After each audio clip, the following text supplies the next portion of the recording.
So the event's just going to be starting in a second, but before I get going, I'm just going to reiterate what has been put in the chat for you.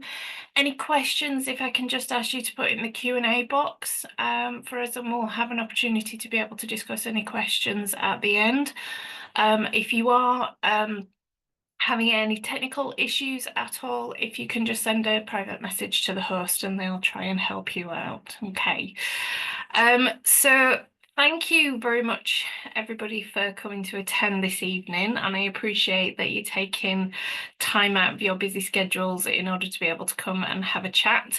So we're going to have an opportunity to be able to discuss the new qualification that we've got here at the College of Animal Welfare, which is the new advanced nursing qualification that we're going to be looking at, the practice nurse from that aspect. Okay.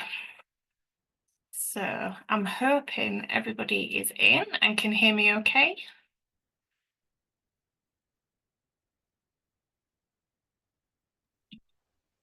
Yeah, we can hear you fine. Perfect. Thank you. So I'm just going to get started now. But as I say, if anybody does have any questions at all, if you can send it to the host and we'll try and help you, or any questions in particular to the practice nurse qualification, if you send it in the Q&A, and we'll have an opportunity to be able to discuss them and go through them this evening. Okay, so just as we get started, a little bit about the College of Animal Welfare. Who are we? What do we do? So we've been around since 1989. And we are an independent not-for-profit status since 1996. And we are a growing college that looks at a lot of qualifications now. And one of the main issues, or one of the main things that we're seeing now, is the development of the nursing qualification, in particular with advancement from that level 3 qualification that we did start as well. We did start off with the first ever VN degree back in 1998, and we are currently one of the colleges that only offer non-employed diploma options for our students. And one of the things that we're getting really involved in at the moment is the use of virtual reality software. So those of you that are sort of supporting students in their qualification, you've probably seen quite a few of the sort of the VR training that we got with all the practical skills in order to be able to sort of help them. A little bit about me, the thing I love talking about. So I've been in practice for quite a long time now, and we were having a laugh the other day about sort of saying that I've been in the in the practice longer than Meropitant, and this is a picture of me from 2007 when I first qualified, and since then I've done a number of qualifications. I've recently just completed my master's level certificate in education. I've also done my top-up veterinary nursing degree. I did my advanced nursing diploma qualification back in 2010, and I've also done my emergency and critical care certificate as well. And in between all that, I've managed to get fellowship status and my CSQP qualification as well. So love learning. It's really enjoyable, and I think this is an opportunity for us to think about what we can actually do and what we can develop as a veterinary nursing profession. I've worked in a number of areas, so I did work in referral. My main passion has to be emergency and critical care. Really enjoy the variety that you see in practice and those changes within there as well. And when I qualified, I worked in a charity organisation as well, so that helped me sort of think about what the role of the VN is. And this is a picture of me, as I say, just as I qualified. And thinking that actually I thought I knew quite a bit, that I had the opportunity to be able to see a lot of things as a student veterinary nurse working in referral, and sort of seeing lots of different surgeries, and getting involved in a lot of different areas within sort of practice and things like that. And it wasn't then until I started working in charity that I actually realised that there's still always an opportunity for us to learn and to push and drive ourselves forward, especially within veterinary medicine. A lot of things do change. And if we talk about some of the things that I've seen when I first started practice, it's gonna vary quite a lot, and it's brilliant and it's amazing that we can see that we are driving the veterinary profession forward within there as well. One of the other things that I really enjoyed doing, and that's one of the reasons why I work for the College of Animal Welfare, is that I really enjoyed being a clinical coach in practice and helping support these new students sort of coming in order to be able to help them and go through their qualification. And there's nothing more satisfying than seeing them getting their qualification and graduating as well. So that's quite an enjoyable part of the qualification. And we have other amazing team members here as well. I'm always fangirling at some of the lecturers that we do have, and constantly asking them for signatures to write in their books. And they're all in the same sort of thing, that they love to drive the profession forward. We have a number of our teams that are involved in delivering Congress. One of the things I also do is that I am a volunteer for the BSAVA and sort of pushing CPD training forward for veterinary nurses in order to be able to develop and make a strive and stand out within those veterinary practices as well. And here is Nina, our head of veterinary studies here in Denmark. And she's showcasing her research projects on the use of VR headsets within the veterinary nursing qualification and the training as well. And that's something that we're very passionate about here at the College of Animal Welfare. It's really, really helpful for supporting our veterinary professionals as well. So the main thing I'm here to talk to you about today is the exciting new qualification that we're going to be offering, and this is the practice nurse. It's an advanced nursing diploma, level 5 qualification, and the course is really designed for RVNs, I would say, working in general practice, but it can be for veterinary nurses working in other fields as well. And it's allowing them to be able to sort of be more involved with nursing consults, helping with sort of applying those mastery levels of practice nursing and thinking about what we can actually do to help support and educate our clients within practice as well. So one of the things, once I was newly qualified, again, having that knowledge base to be able to sort of think about some of the things that I was doing in practice. But one of the things I was really nervous about was sort of speaking to clients and sort of education. It's relatively young, sort of thinking about those communication skills and how to actually sort of help support them. It was very nerve-wracking, sort of thinking about I might potentially sort of make mistakes or have those sort of be nervous about those consultations as well. And this qualification is designed to be able to sort of help you push forward within those areas as well. So those of you that are sort of working in general practice and are wanting to do more, wanting to showcase what RVNs can actually do, actually help support your practice with driving that field forward, it's going to be something that's going to be really useful for you to sort of think about in practice. We have the ability to be able to do so much more, and sometimes I think when I'm having conversations with my friends, sort of getting that little bit of frustration about that there is so much that we have the opportunity to be able to do. And just making sure that we have that voice in order to be able to sort of push us forward.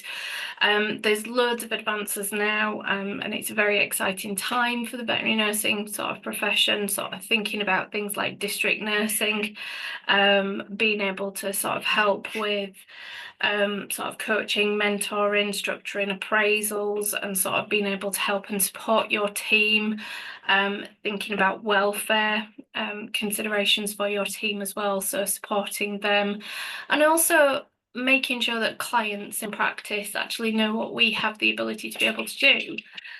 And we have advanced. We think about the fact that now a veterinary nurse is not just somebody that helps support our animals in practice and help educate our clients.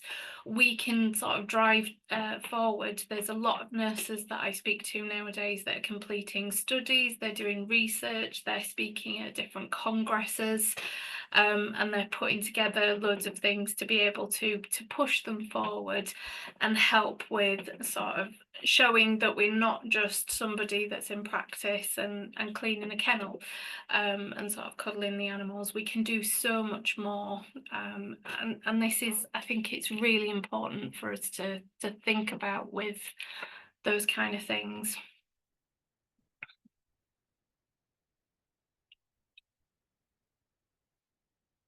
So what you're going to learn, so it comes with 7 units that you are expected to complete. There are 6 units that are theory-based units. The first one is looking at professional practice and legislation, so looking at the role and the remit of the veterinary nurse, thinking about what we can actually do within there, thinking about under the care guidance and the RCVS qualification, what they have the ability to sort of do, linking in with Schedule 3, and having a look at sort of the things that we are sort of legally allowed to do. And again, sort of making sure that we have the ability to speak to veterinary surgeons, our team, to be able to sort of drive forward and push what we do have the opportunity in which to be able to do. Consult skills, that's something that we also sort of can drive forward and think about how we're sort of supporting our clients, looking at client compliance, and how we can actually market our consults as well in order to be able to make sure that the clients that we're seeing in practice are getting most out of these nursing consults, and how to actually sort of finance them and support them, because sometimes it can be that we have a lot of barriers that we see within practice, and sort of staffing levels from that point of view, but looking at strategies that we can put in place in order to be able to sort of think about how we can make them more effective and we can get more success out of them, and sort of linking into sort of making sure that our clients are feeling happy and more bonded to the practice when they come in. Getting involved in those medical cases, it's something that I hear quite a lot, that there's missed opportunities in practice for nurses to truly get involved with those medical conditions and medical cases that we're seeing on a regular basis, and having the opportunity to be able to showcase to our clients really what we have the opportunity to be able to do. Food.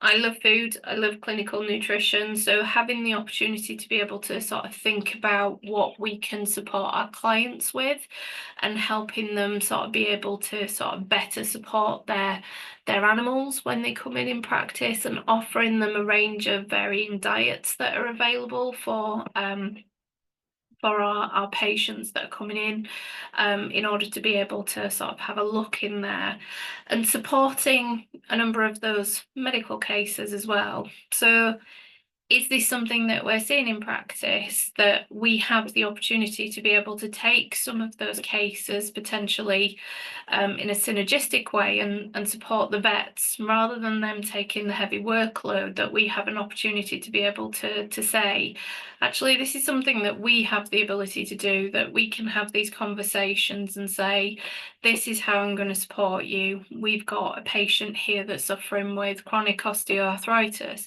There are so many things that nurses can do in order to be able to support them and help drive them forward.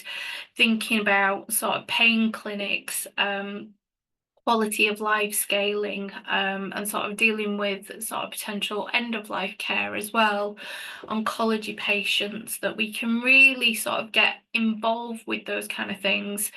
And that is one thing I did see in practice, that working with sort of oncology vets, that we have an opportunity, and they were really keen at driving these clinics forward for nurses to be able to do, and they were really well supported, and the clients really enjoyed having that opportunity to be able to come in and chat with the nurses and sort of get involved and sort of have those potentially difficult conversations about sort of the end of life and what's going to happen and how we can actually support them.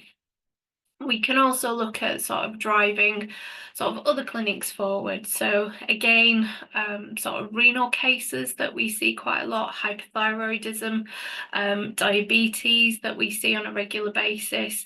We have an amazing opportunity to be able to sit and sort of say to those clients, actually, this is what we can do. We can help you, we can support you with sort of the administration of medication, we can help with diet control, we can look at those patients that might need to lose a little bit of weight, and we can help sort of give them that support and hopefully that satisfaction and make them more bonded to the practice. Gone are the days where clients used to come in and just come to the veterinary practice for a medical condition. They want to be able to help support with sort of preventative healthcare and sort of making sure that their animals are looked after on a regular basis. So making sure that we can drive these preventative health clinics forward as well. One of the big things with this qualification is we have the opportunity to be able to gain our CSQP qualification, so we will become a suitably qualified person. And again, that kind of links with sort of looking at sort of some of the consults that we can do within veterinary practice. We can help with supporting our veterinary surgeons on the prescribing and the dispensing of certain POM VPS products in order to be able to sort of think about preventative health, flea and worming treatments. So the Unit 5 that we've got in here will allow you to be able to look at sort of the pharmacokinetic sort of components, the medication that we see within there, and helping sort of driving those consults forward to be able to sort of help support our veterinary surgeon within those from there. And then the final unit is looking at leadership, coaching and mentoring support of the veterinary practice. Again, one of those things that I really enjoyed within practice, that we have the opportunity to be able to sort of help support our team. We don't necessarily have to be a clinical supervisor, a clinical coach. Everyone in practice has the opportunity to be able to mentor, support people within practice. Or it might be that you're thinking about taking on more of a leadership role, that you're thinking about looking at doing head nursing within your practice. And we can give you the tools in order to be able to sort of support that. How we're going to be structuring appraisals, making sure that we can sort of factor things together, thinking about how we're going to deal with the team, and sort of thinking about mental first aid as well, and providing support that we can in practice for our team members. It's a very rewarding job, as you all know, working in the veterinary industry, but it can also come at a price on some occasions. So making sure that we're thinking about the team's mental health and putting and implementing tools in place in order to be able to support them in practice. So that's going to be an invaluable tool for them. Alongside working on these units, you will also have a portfolio of evidence that you will need to collect, and that consists of a number of templates. There's 27 templates in total, where you will go and you will work with a clinical mentor in practice to be able to sort of develop these skills and gain a collection of evidence within them in order to be able to sort of make sure that we are happy that you are competent within these skills as well.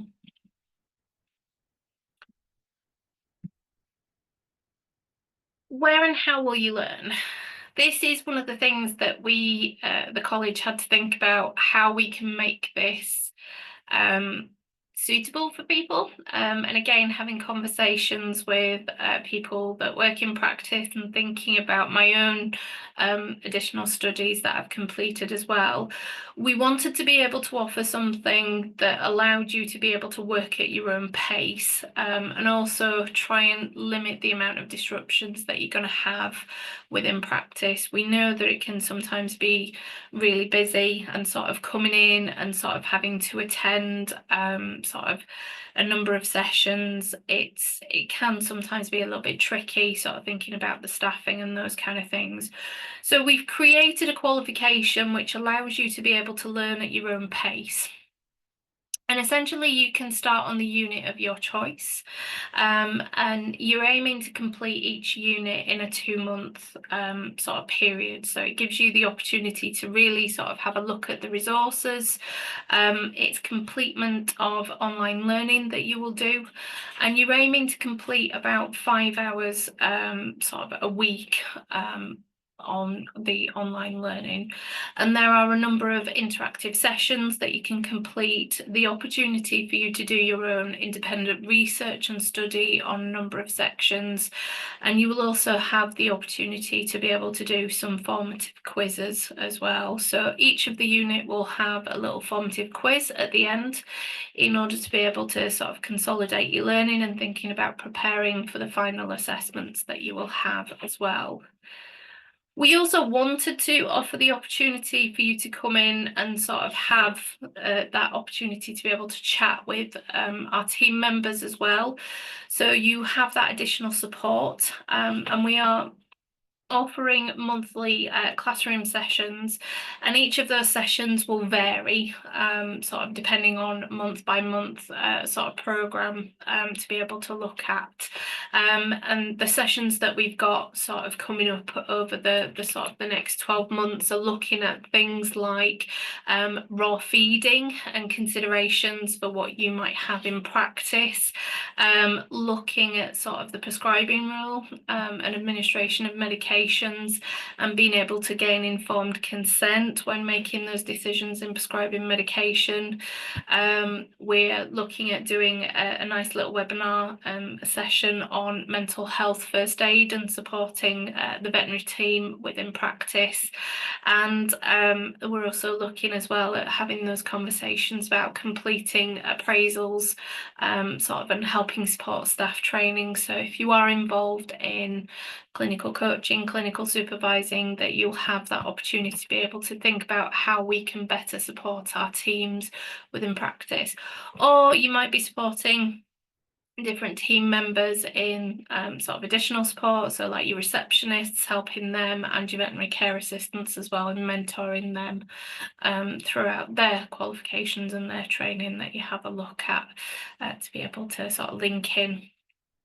On top of that, you will have the opportunity to be able to attend drop-in sessions, and they will be designed to help you with sort of exam revision techniques, additional assignment support in order to be able to sort of help you with sort of the writing of supporting. And we have a fountain of team members available to sort of help you with academic writing, and sort of using those skills in order to be able to sort of help work alongside the assignments that you have to do. The online learning sessions will be completed, as I say, once a month, and we're aiming that they're going to be about 2 hours each session, and they're not compulsory for you to complete. You will have access to the recordings as well.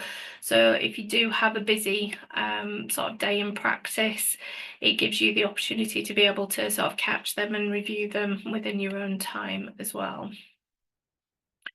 One of the other things that we're going to be offering you is you will be allocated an assessor from college, and they will meet with you on a monthly basis to be able to go through your practical skills and work on your templates that you'll be expected to complete for your practical sort of evidence, and sort of help you and your clinical mentor in practice to be able to sort of make sure that you've got those mastery level skills in order to be able to sort of prepare you for the end of the qualification as well.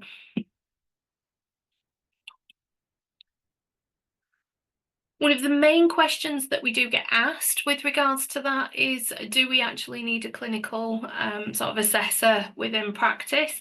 And again, this is something that we looked at. Ideally, we need somebody in practice that is either a already somebody with an advanced nursing diploma qualification, or we can sort of have a look at allocating somebody in practice that is an MRCVS, and they will be your clinical mentor in practice. So they are essentially going to be your expert witness in placement, and they will be the eyes in order to be able to look and observe you within those skills, and then having the regular meetings with your assessor in college to be able to sort of then confirm that competency from that point of view. So you will have somebody allocated in practice, but the assessment of all these templates are going to be completed by the college to try and help ease the workload of your peers within practice, to be able to sort of help support you as well. And they will be given the opportunity to be able to conduct some training on how to support you, and completion of paperwork and recording of witness statements to be able to state that they are happy that you are competent in these areas from that aspect, in order to be able to sort of help training from that point of view. And as I say, they will have constant links with us at college in order to be able to sort of liaise and communicate, in order to be able to sort of make sure that they're happy with what they're doing and confirming that competence within there from that skill.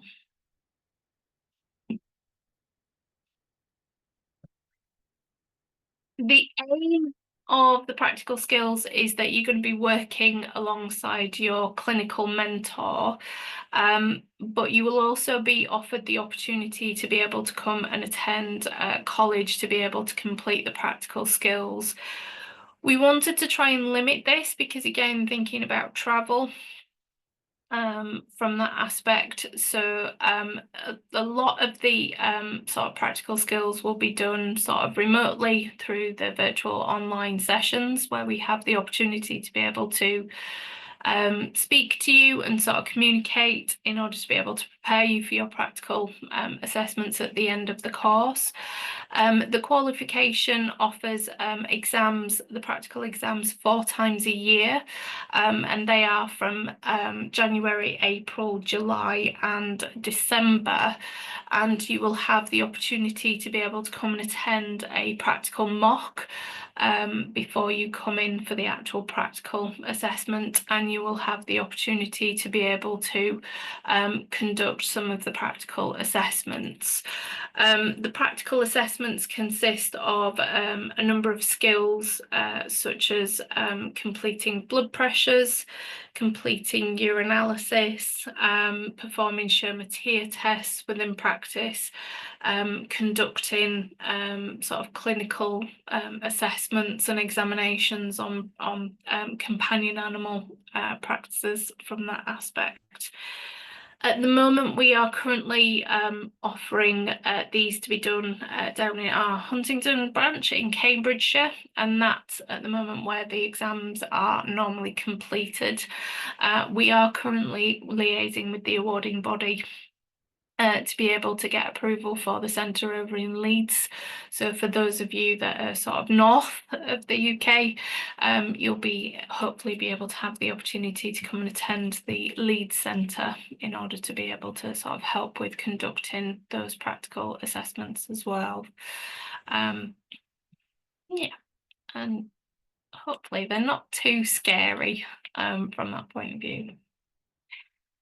How you're going to be assessed. So there are a number of things that we do need to work on. So throughout the qualification, You're aiming to complete the qualification between about 12-18 months altogether. And there's a number of things that we need to be able to do before we are able to sort of complete the practical exam. We need to make sure that we've got completion of the practical skills portfolio, so the 27 templates that look at varying sort of levels of your practical skills within sort of clinical nursing, practice nurses, in which to link through. Once that's completed, you will have an essay, which is linking to your legislation, linking to your consult skills and coaching and mentoring completion. At the moment, that is a 2,000-word essay, but we've just been speaking with the awarding body and they are looking at extending the word count on that essay. So we're just waiting to hear back from them. You'll be expected to complete 3 case studies, and that's linking to our clinical nursing skills, our nutritional support, and sort of medical clinics as well, and the prescribing, the SQP qualification sort of section within the sort of unit VNO5. From that aspect. So you'll have an opportunity to be able to think, to sort of look at the cases that you've got within practice and complete reflective reports on them and how you can sort of develop your skills with supporting those sort of medical conditions.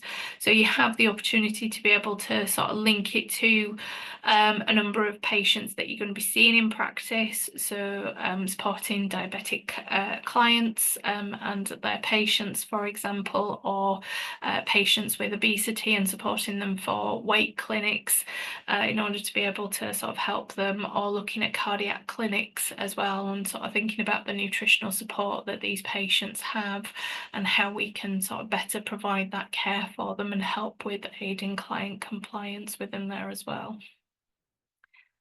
Once we finish those assessments, we then have a written exam in which to complete, and that links to your legislation unit, your consults, and the unit VNO6, which is your coaching and mentoring component.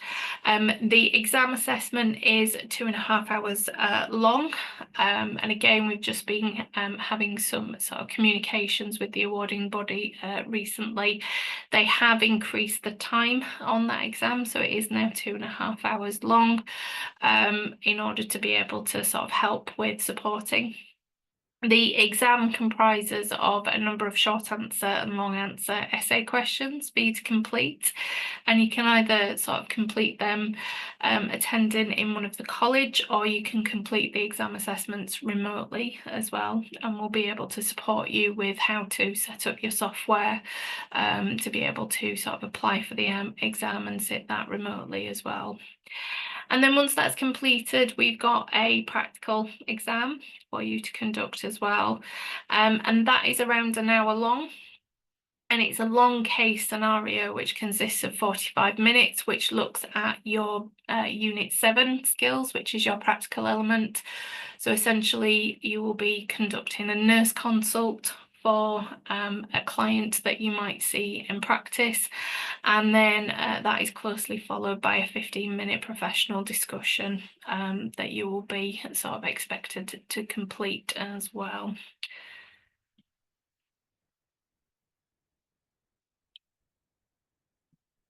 Fees. So for the course, you're looking at about £3,300, and you have a number of opportunities in which to be able to sort of look at supporting that.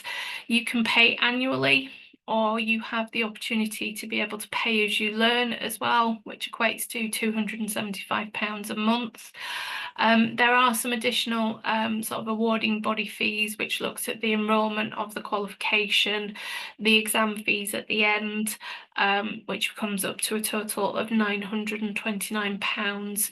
And we do have opportunity for you to speak to our funding department, where we can offer you sort of the potential to do College of Animal Welfare loans to learn, or an advanced learner loan as well, in order to be able to look at supporting you within the college fees as well.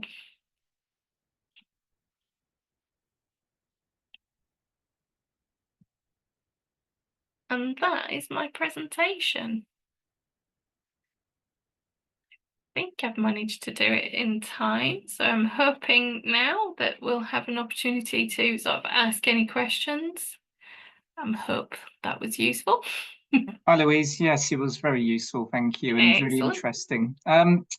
Yeah, I'd like to invite any questions at this point. So either you can put questions into the chat, or if you're comfortable and would like to, you can come on to video and microphone as well. So we'll be very happy to talk to you directly.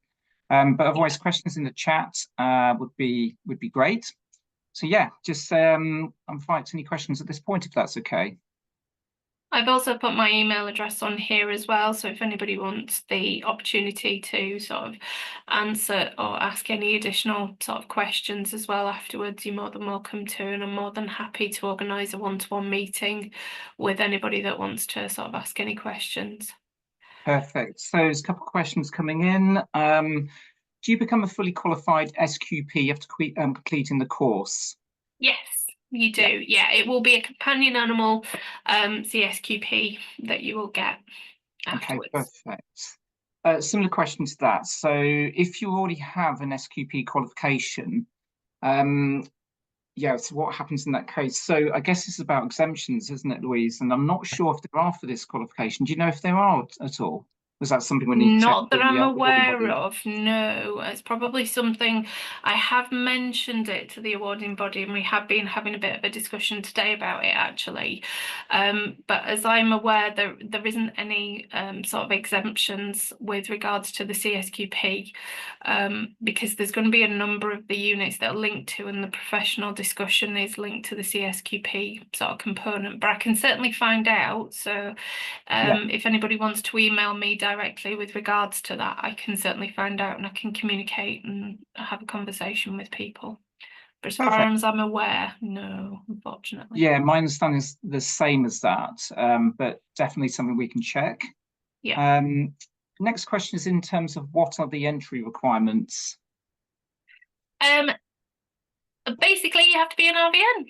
That's it. Ideally, we would like you to have 12 months experience. It's not a complete stipulation, that once you've qualified, it just give you an opportunity to be able to sort of relax and learn to be a veterinary nurse once you've qualified. But no, as long as you are an RVN and you're on the RCVS register, that's all you need. Perfect, thank you. Next question is, could we have an idea of what sort of skills are on the portfolio? So is it similar to the 1FRE portfolio that the SVNs use? Yeah. Yeah, that's come from Alice, who I know has supported a lot of students in practice with regards to the portfolio for the 1FAR system. Yeah, just bear with me a second. I will get you the skills of, because there's a number of them. Essentially, they are linked to the sort of the practice nurse sort of components. And as I say, there's 27 templates that you'd be expected to complete. They start with demonstrating clinical examinations for a number of companion animal. Now, the syllabus is related to cats, dogs, rabbits, and ferrets.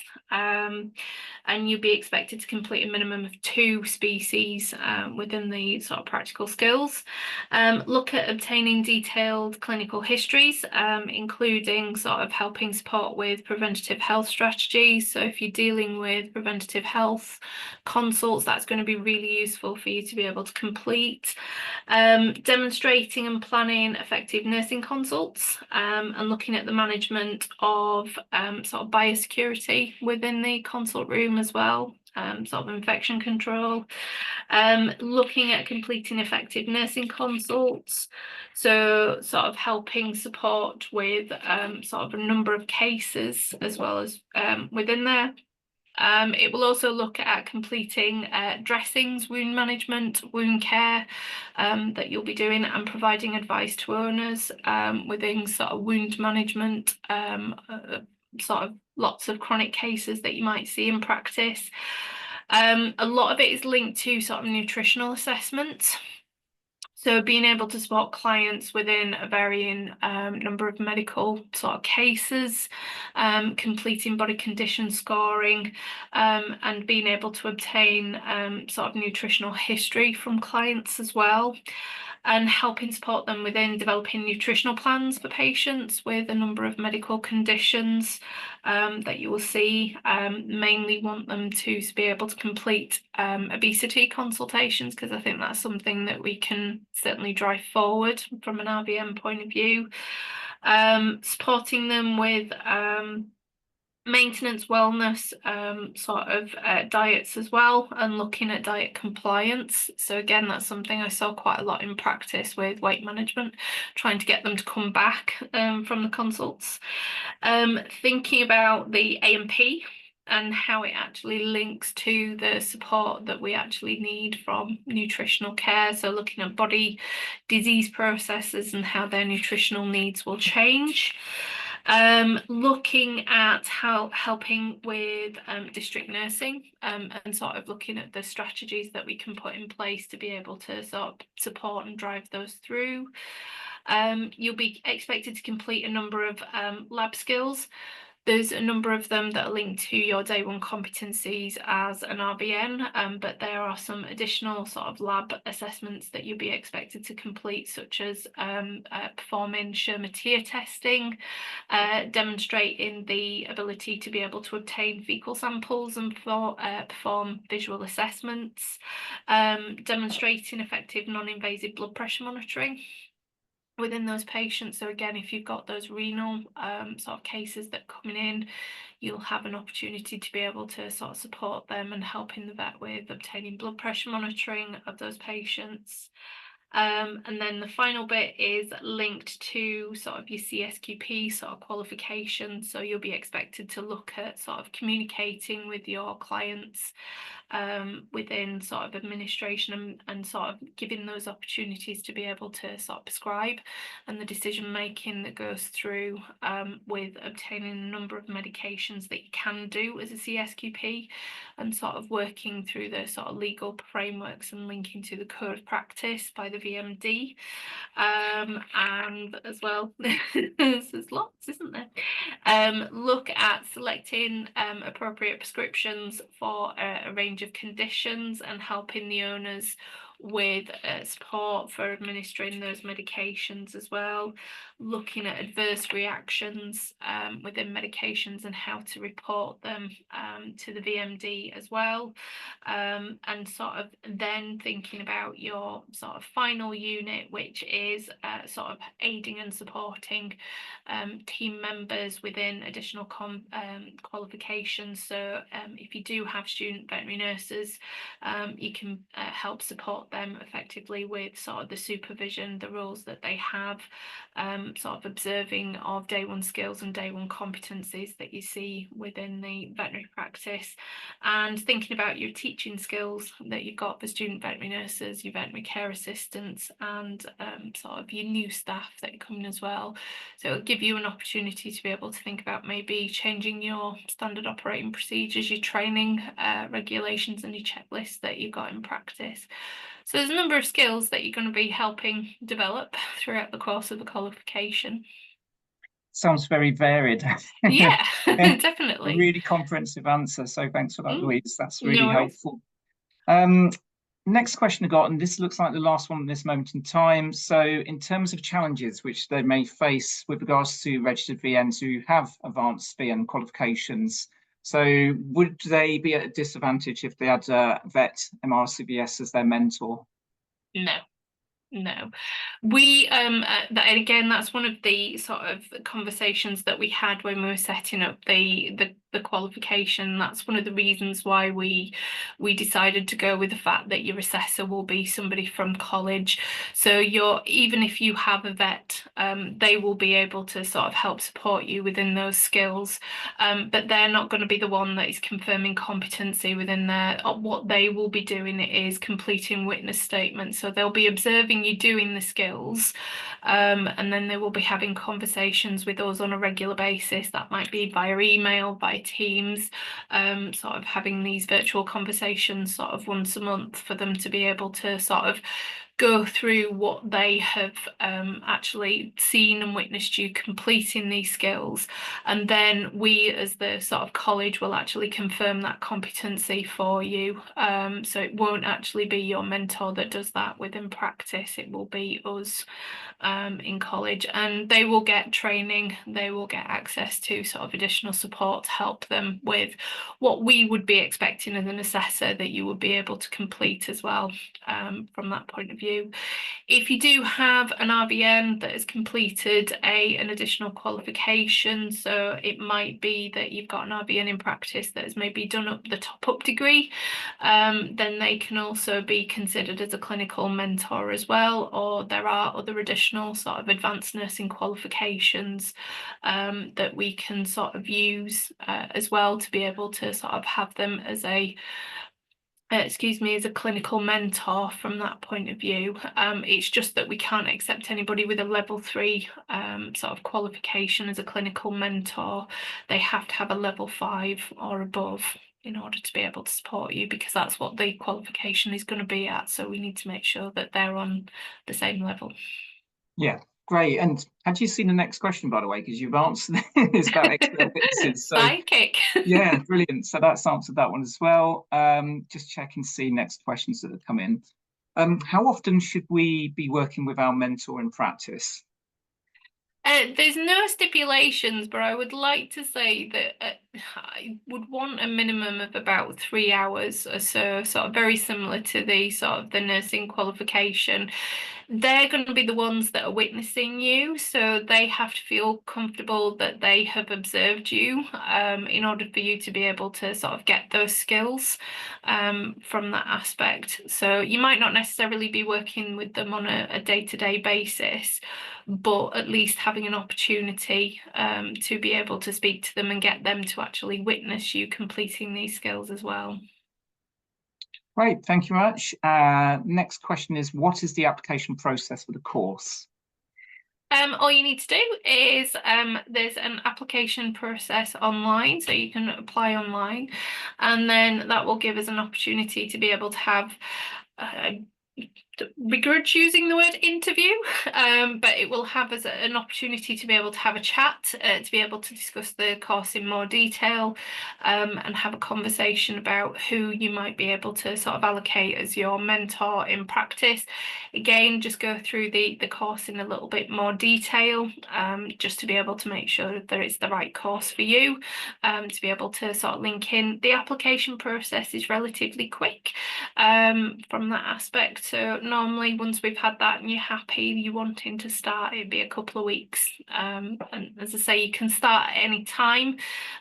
We don't have an infill, so the opportunity is there for when you're ready to be able to apply. I like the wording of pre-course discussion more than interview. I think interview Yes, sometimes we don't want to scare you and think that you're going to have an interview panel, sort of people coming up Sure. and sort of having a look, but it's an opportunity to be able to sort of discuss any potential barriers that you might have on an individual basis, or sort of you might want to sort of think about what sort of the mentor sort of role is, and they have an opportunity to come and attend the conversation as well, to be able to discuss, and we can go through what they need to do as well in order to be able to help you through the course. And those discussions, for the most part, will be with yourself, won't they, Louise? Yeah. Unless we suddenly get a massive surge of applicants, which would be fantastic. But yeah, for the most part, that'll be with you. And I'd like to say I'm not scary. Some of my students might think so, but sure. That looks like the last of the questions at this point. I probably just want to put a question to those who attended tonight and hopefully found it useful. And it'll be interesting to hear of any of you who have attended whether this is definitely something you're looking into and really keen to perhaps apply for. So yeah, this is an open question to all of you. Is it something that you're perhaps keen to take on? If nobody comes back to me, Louise, that's backfired, isn't it? I mean, the other thing, I don't know if we're keeping this secret, but the other thing is to keep out is that we are looking at offering some additional other advanced nursing qualifications as well. So watch this space. If practice nursing is not for you, if you're working in referral, that we are looking at sort of offering the medical and the surgical sort of advanced nursing qualification as well shortly. And we're also looking at the moment of the new ECC qualification, so the level 5 one that I think will certainly have a lot of interest. It's very exciting. So watch this space, everyone. Yeah, that last one in particular looks really, Yeah, really interesting, definitely. doesn't it? So yeah, absolutely. So yeah, we've had a few comments. One or two, perhaps it's not for them, but absolutely appreciate that. And for others, definitely interested. So yeah, it's definitely going to have a place, and it's really exciting for us to be able to offer this and see how it's going to move forwards. I Definitely. think it's a bit different, isn't it, as well, in terms of what you have described and what it involves. So yeah, it's definitely going to be interesting to see how it moves forward as a qualification. And as you say, we've got other qualifications linked to advanced VN qualifications, which we're looking to progress during the course of this year as well. So yeah, perfect. Yeah, thank you very much, everyone, for your comments. It's been super helpful to get the feedback today as well. If there's any questions beyond this, then by all means make contact with us. Not a problem at all. Definitely, yeah. Otherwise, I'll just see if there's how many have qualified so far. That's a really good question, Rosie. And with ourselves, because this is a new qualification for us that we're starting to provide. Not sure, but certainly we can find out from VetSkill in terms of successful completers so far. That'll be with other training providers, so we don't know that at this moment in time. But yeah, we can ask that question as well. I know when I've spoken to them, they've been really pleased with the results of the qualification. So it sounds really promising. No, And they've been really open with sort of the feedback that we're giving them as well about what we want from the course as well.